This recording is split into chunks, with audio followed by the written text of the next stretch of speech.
नमस्कार दोस्तों, ट्यूबएक्स में आप सभी का स्वागत है।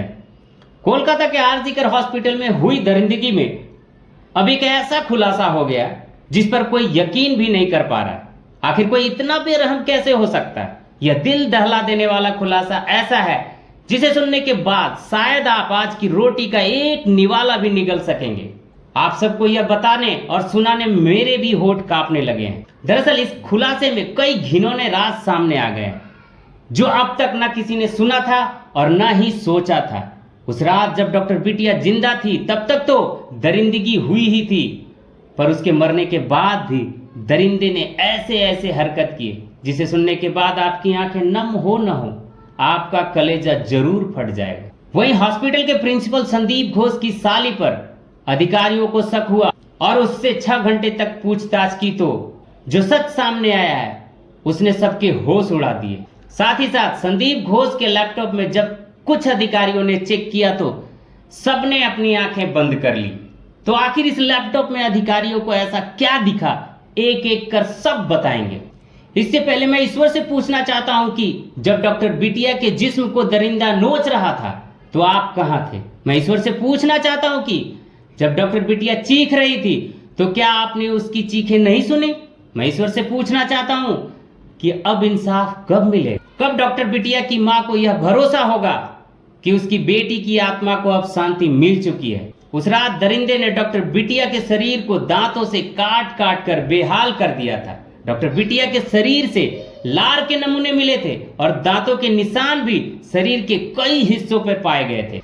सीबीआई को इस बात की तह तक जाना था कि आखिर जो दांतों के निशान डॉक्टर बिटिया के शरीर से मिले हैं क्या वह सिर्फ संजय राय के ही हैं या फिर दांतों के निशान और वह लार किसी और का भी है। बस इसी का पता लगाने के लिए सीबीआई ने संजय राय से एक नरम चीज पर काटने को कहा जिससे उसके दांतों के निशान उस नरम चीज पर छप जाए। संजय राय ने उस नरम चीज पर एक बार काटा, पर आप सब जानते हैं कि जब कोई किसी को दांत से काटता है तो उसका मुंह अलग अलग तरीके से खुलता है। बस इसलिए संजय राय को उस नरम चीज पर कई बार काटने को कहा गया ताकि अलग अलग दांतों का आकार उस नरम चीज पर छप जाए।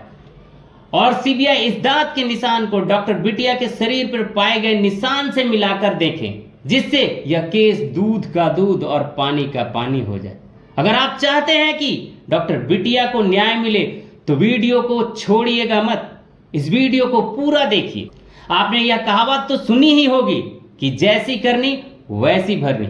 बस कुछ ऐसा ही हो रहा है आरजीकर अस्पताल के प्रिंसिपल संदीप घोष के साथ। संदीप घोष को जेल में ना तो रुमाली रोटी मिल रही है और ना ही वो 56 भोग की सजी हुई थाली।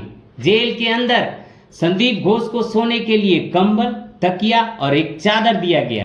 अब मुझे नहीं लगता कि आपको यह बताने की जरूरत है कि जो कंबल, तकिया और चादर है वह जेल में संदीप घोष को कितना सुकून दे रहा है। संदीप घोष जिस सेल में है उसी में एक छोटा सा बाथरूम भी है। भले ही वह कुछ खा ना रहा हो लेकिन खाली करने की व्यवस्था पुलिस ने कर दी है।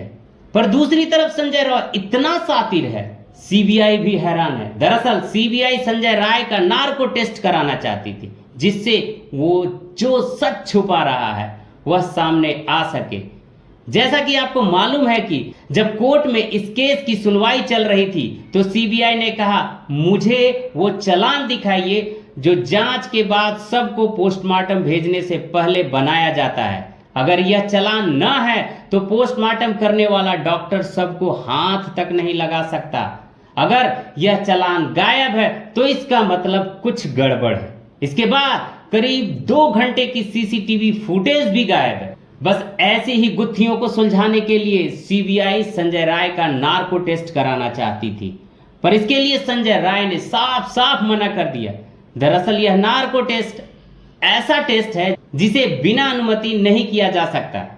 दरअसल नार्को टेस्ट अपराधियों से पूछकर किया जाता है क्योंकि इससे कुछ भयानक बीमारियां हो सकती है। नार्को टेस्ट एक ऐसी प्रक्रिया है जिसमें किसी व्यक्ति को कुछ दवाइयां दी जाती है जो व्यक्ति को आंशिक रूप से अचेत अवस्था में ले जाती है। इस तकनीक का उपयोग मुख्य रूप से उन लोगों से छिपी हुई जानकारियां निकलवाने के लिए किया जाता है, जो नियमित पूछताछ के दौरान सहयोग करने के इच्छुक नहीं होते हैं, जैसा कि संजय रॉय।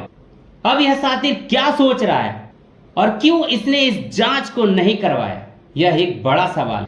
आइए उस नए खुलासे की बात करते हैं जिसने सीबीआई की होश उड़ा दी। संदीप घोष को सीबीआई ने भ्रष्टाचार के मामले में अरेस्ट किया है। आरजीकर मेडिकल कॉलेज के पूर्व अधिकारियों ने भी उन पर भ्रष्टाचार और गलत कर्मों में संलिप्त होने का आरोप लगाया है। सीबीआई की जांच में अब तक कई अहम सुराग सामने आए हैं। अब तक जांच टीम ने घोष की निजी आवास, ससुराल, रिश्तेदारों के घर पर रेड डाली है। उनकी पत्नी संगीता घोष और पत्नी की बहन अर्पिता वेरा से 6 घंटे से ज्यादा पूछताछ की गई है। ईडी की टीम ने संदीप घोष के घर और ससुराल समेत कई ठिकानों पर छापामारी की है। घोष की साली अर्पिता का घर लगभग एयरपोर्ट के पास है। 12 घंटे से ज्यादा चली तलाशी में जांच टीम के हाथ बड़ी संख्या में आंसर शीट मिली है। इसके अलावा कई दस्तावेज भी जब्त किए गए हैं। सूत्रों का कहना है कि घोष और उनके परिवार के कोलकाता और प्रदेश के दूसरे इलाके में कई संपत्ति होने के प्रमाण मिले हैं। केंद्रीय जांच एजेंसियां इनकी जांच कर रही है। मेरा आप सबसे एक सवाल है, ऐसे केस कैसे खत्म हो सकता है? अपनी राय कमेंट में जरूर दीजिएगा। मिलते हैं अगली वीडियो में, तब तक के लिए अपने और अपने परिवार का ख्याल रखिए। यह वीडियो देखने के लिए बहुत बहुत धन्यवाद।